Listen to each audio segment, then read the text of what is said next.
Alright,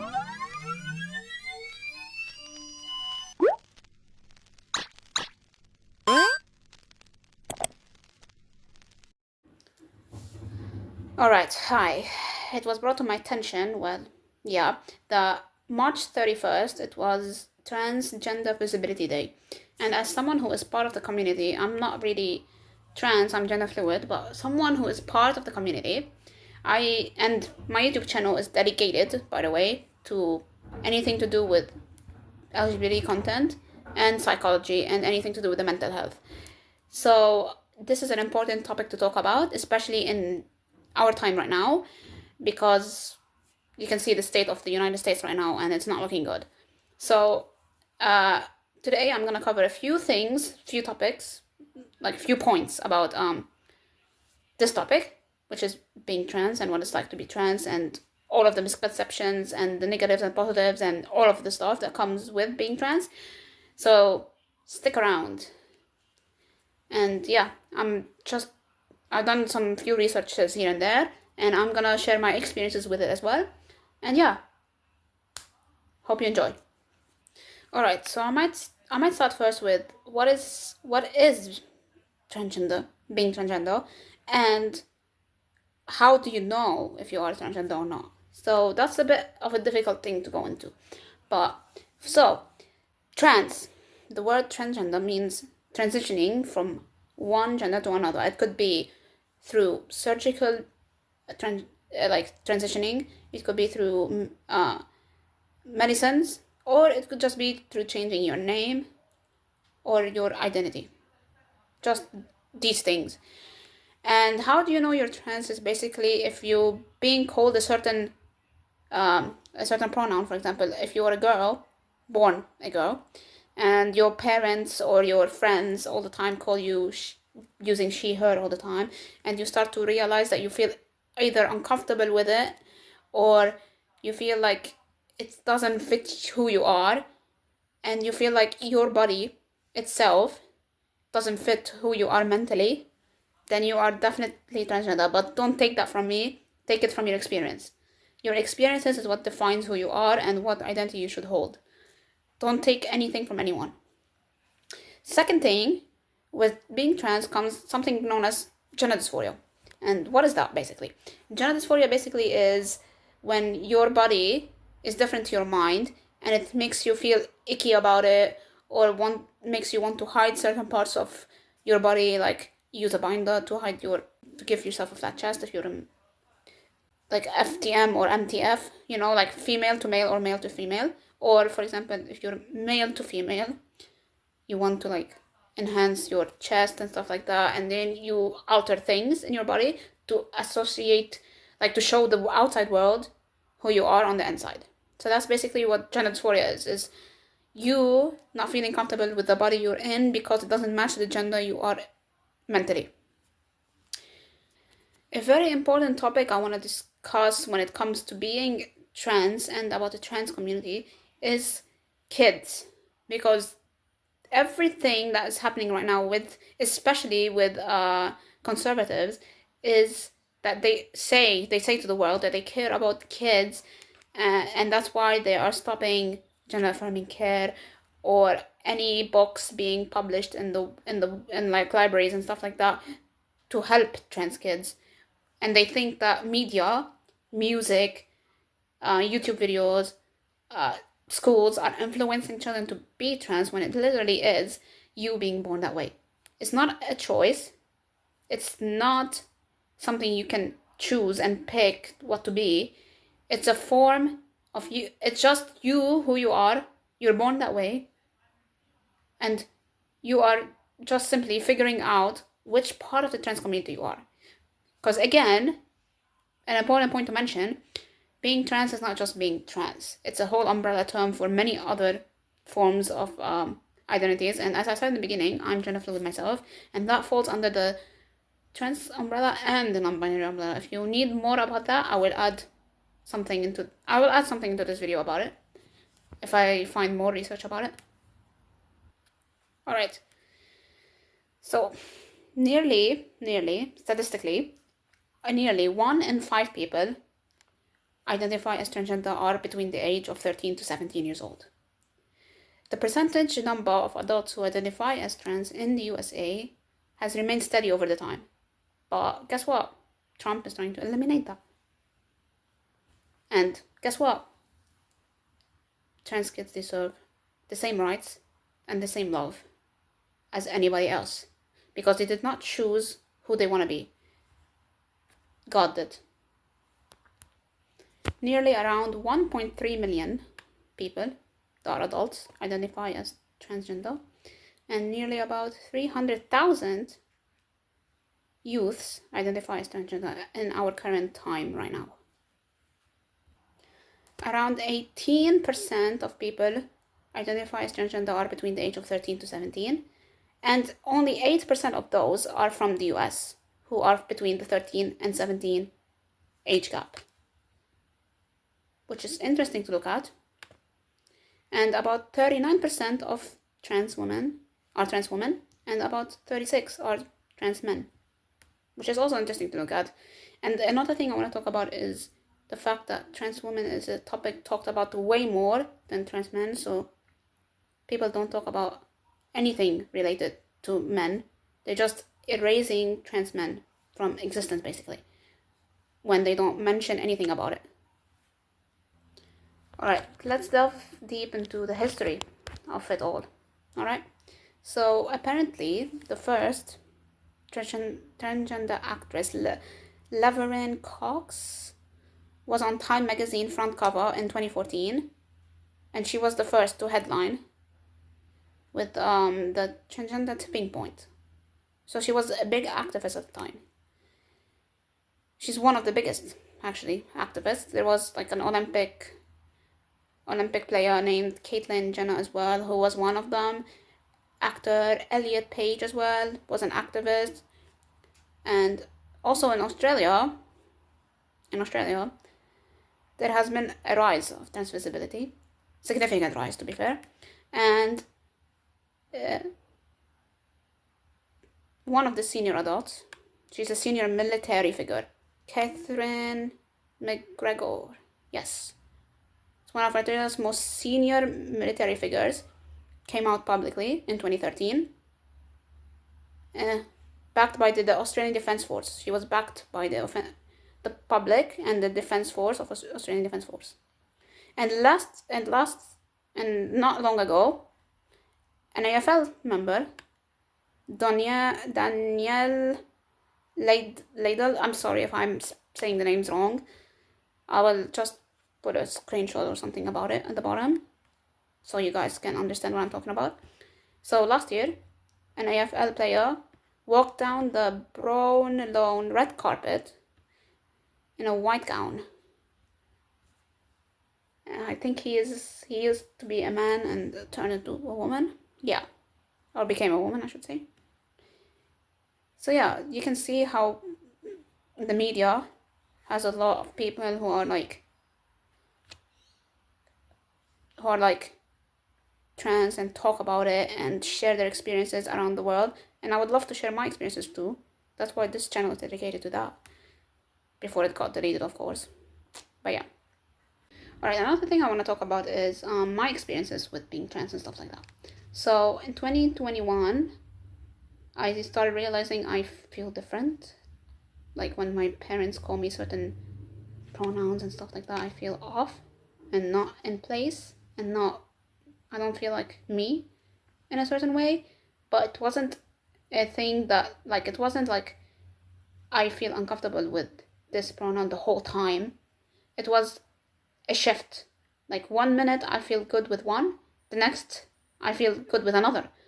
And then that same one I felt uncomfortable with an hour ago, I feel comfortable with now, a few hours ago, or a few days ago, or a few months ago. And then I was like, there's no way I could be gender fluid, but then here we are, I am. And my experiences with it is a lot of people would hate you, a lot of people would like you for it. But in these few years, education is key to make sure future generations respect everyone equally, no matter who you are, what you do in life. And we gotta make sure we keep educating people on it, of course. That's why trans erasure is a big thing now happening with the rise of Trump being the president. And we are first-handedly experiencing the Nazi and whatever happened during the Holocaust again right now. We're experiencing that right now again. It's a repeat history, as they say, history repeats itself. They are burning books about gender and sexuality and stuff like that. They are literally marking LGBT people as with a triangle thing right now. You can literally research about that. If I find the resources about that, I will put them up. What else? They are literally being so transphobic and homophobic right now, and they're doing exactly the same they did in the Holocaust to Jewish individuals back in the time. The exact same thing. They gave them the mark. They burned books about those topics. They discriminated against many people, and they put them in camps and stuff like that. Same thing is happening now. And a lot of history books try to convince you that that transgender never existed, it's not there, and they try to erase it, and they try to use it as, oh, they're just trying to figure, they're just a confused person, or, oh, they're just this and that and these and those, like erasure, basically. History erasure, basically. So I'm reading up here. It says, in South Asia, for example, Hijab people have been recognized as a third gender since about 400 BC. You can see that, 400 BC. In southern Italy, Femminelli, excuse me if you're Italian, I'm so sorry for offending your culture, literally little female men, dated back to the 1500s. And in Australian history of trans and gender diverse people could go back thousands of years. See, we have been here for years, and even it's stated in the Bible and stuff like that, that we existed a while back. And again, gender and sexuality are two different things. They're two different things as we speak. Another very important topic I need to cover very important point to cover under this topic is the fact how important acceptance and love is for trans individuals and anybody in the LGBT community, to be fair. But acceptance is a very important thing, and especially acceptance from close family members, like your parents, your siblings, your very close cousins, uncles, grandmas, grandparents. It's very important. Friends, even best friends, it's very important. Sometimes in life, the thing is, lots of people do not understand that being transgender is not a choice. A lot of people don't. Hence why when you come out to people, they just either leave you, disrespect you, or don't care about who you actually are, and still are bigots, haters, homophobes and transphobes and all of the above. And that's why it's very, very, very, very crucial and very important to surround yourself with people who accept you for who you are and see you for who you are, rather than just dismiss your needs and preferences and boundaries and all of that when it comes to being trans. A lot of people, like, coming out for a lot of people, first of all, let me start first of all, coming out, we should kind of not have that. Like, it shouldn't be a thing where you should come out to people, like, being you should be you and should be accepted no matter what. It should be like, it should be a God-given thing where you should be accepted no matter what. But the thing that makes people hate a certain community is a small individual amount of people who decide to act in the weirdest way possible, and that foreshadows every other individual who isn't the exact same way this person is acting in this certain circumstance. You can date back as well. I can give examples out of the trans community, like, for example, when it comes to women, women history, women's rights, all of that. When it comes to women, there's a bunch of individual women who decide to speak the worst things ever about women. They decide to act in the weirdest way possible as well. They decide to be so weird, so different, and not in a very positive way, not in a very effective way. Some of them just dismiss everything that the activism of women's rights is working towards. And that foreshadows every other woman who is trying to do the best to legalize voting for women, legalize your body, your choice situation, abortion, all of that stuff. And it's foreshadowed by people who try to act negative about it. Same thing with the transgender community. A bunch of people decide to act like weirdos in the community, and they basically show people the bad side of the community rather than the good side of the community. And that is what the media, and this is usually what conservatives latch onto and try to pin it against the whole community. So please, please, please, if you have anybody in your life that is in that community, in the part of the trans community, let it be your own child, let it be your own parents, let it be your cousins, let it be your friend, let it be someone in your class, make sure to do a lot of research about the topic. Make sure to watch and listen to individuals who are part of the community to understand what the community goes through, and also make sure to ask the person if they're comfortable with it, to explain their own identity to you and what it means to them and what their preferences are when it comes to using certain names, pronouns, and any of that stuff. Just make sure you consult the individual themselves as well, if it's acceptable for you to do that and it's comfortable for both of you to do that. Just do not pressure anyone as well. Do not pressure anyone to come out. And a very important note, a very, very, very important note, never tell.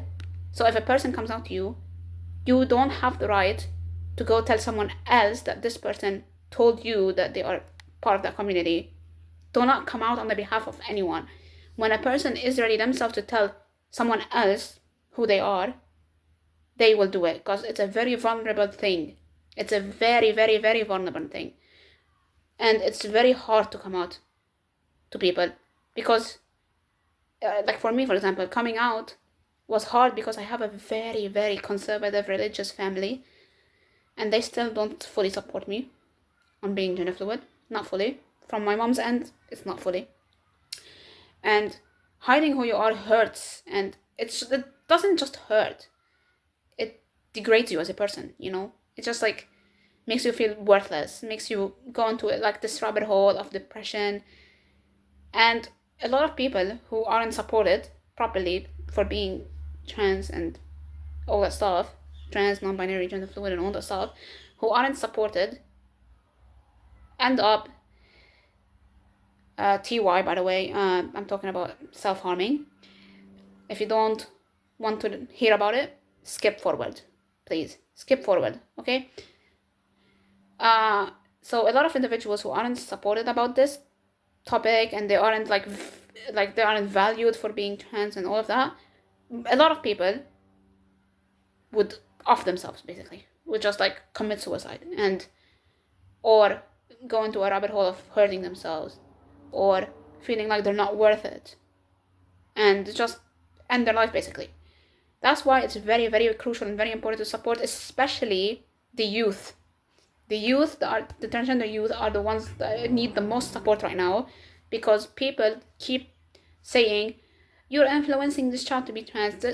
Children can't know what gender they are at that age and blah, blah, blah. When factually, scientifically, even psychologists have mentioned it, a lot of people have mentioned it, the brain is wired in a certain way when you're trans.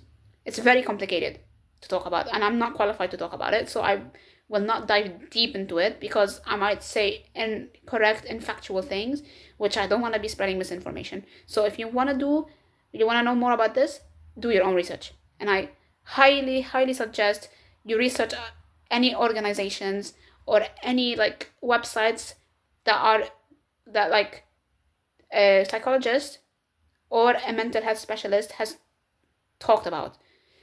All right, research. Do your research. Research is very important. So, back on track. uh, individual like youth, the youth have been being targeted so much these days. And a lot of people would say, oh, just because it's a trend, you now want to change your gender and blah blah blah. And a lot of people would justify the fact, like, a lot of people would use would use other individuals who decided to like use gender affirming care to like switch genders, and then they say, oh, I switched genders and now I feel shitty about myself because I was forced into it. And that's what a lot of people would latch on and be like, I'm not going to allow my child to transition because they are not actually trans. They think they are, but they're not. When in the reality, the person who actually thought they were trans and they're not, I really feel bad for people who detransition, because they had no right in the first place to transition in the beginning. If they know themselves and they know that they're not trans, they just been influenced by people around them to do it, and that's not good. Of course, that's not good, but that doesn't mean that every single individual trans person will be the same way. And I've heard before, and I've seen articles about it, that the minute a person at any age, it doesn't matter if you're 8, it doesn't matter if you're 4, it doesn't matter if you're 30, it doesn't matter if you're 40, it doesn't matter. At any age, when a person realizes they're trans, it's not like out of nowhere they found someone talk about it and they were like, oh, I'm definitely gonna turn trans because they said I should and I will. And by the way, people who say that don't even watch videos with any trans individuals in it. And when it comes to the people in power who are doing the decisions about gender affirming care and puberty blockers and medications for transgender use and the information that should be put out for transgender people, a lot of them do not even include a transgender person in the conversation. They just talk about it without the presence of the topic they're talking about. They just spit out misinformations every single way they go without the individual being even present in the topic. So how the hell are you going to make a judgmental enforcement on something and get a proper, accurate resolution if you're not going to involve the person you're talking about in your conversation? Like, that makes no sense. But besides the point, when a person knows they're trans, they know it. Like, the brain knows it. It's very complicated to explain. And again, as I said before, I'm not going to delve deep into it because I'm not professional. I am not qualified to do this. If you want to know more, there's so many YouTube videos out there about it. Psychologists speak about it. I can link a few things in the descriptions as well. If you want me to, I will happily do that. I will do that right now, actually. Once the video is uploaded, I will definitely do that. But yeah, I want to leave you on a very important note. Support everyone around you who is part of the community. Vote for people who would accept you for who you are. And if you are a good parent, a good friend, a good best friend, a good family member, and you have a trans member in your family or in your friend group, it's very important to know who you're voting for, because that will affect your loved ones. So please, again, happy Trans Visibility Day, even though I'm very late. It's the 10th of April right now, and that was the 31st of March. But anyways, happy Trans Visibility Day. Love you all. Take care and support each other through thick and thin, because there's a lot of things that go into being trans, and it's very hard to deal with, especially in a world where acceptance is very linear and it keeps going up and down. Even though we're seeing a lot of progress in our future years, we're seeing a lot of people who actually are acting on it. And yeah, just take care. And I might add a little bit of information about trans women in the sports industry as well. A little bit segment, like I'll add a little bit of information about it. Yeah, I will. Anyway, take care. Love you all. Be true to yourself, no matter what. No, don't let anyone degrade your worth, and don't let anyone tell you otherwise of who you are. You know yourself. You know yourself more than anyone else. So stay true to yourself and surround yourself with people who love you and care for you. We are a big community of love and support. And I'll see you guys in the next video.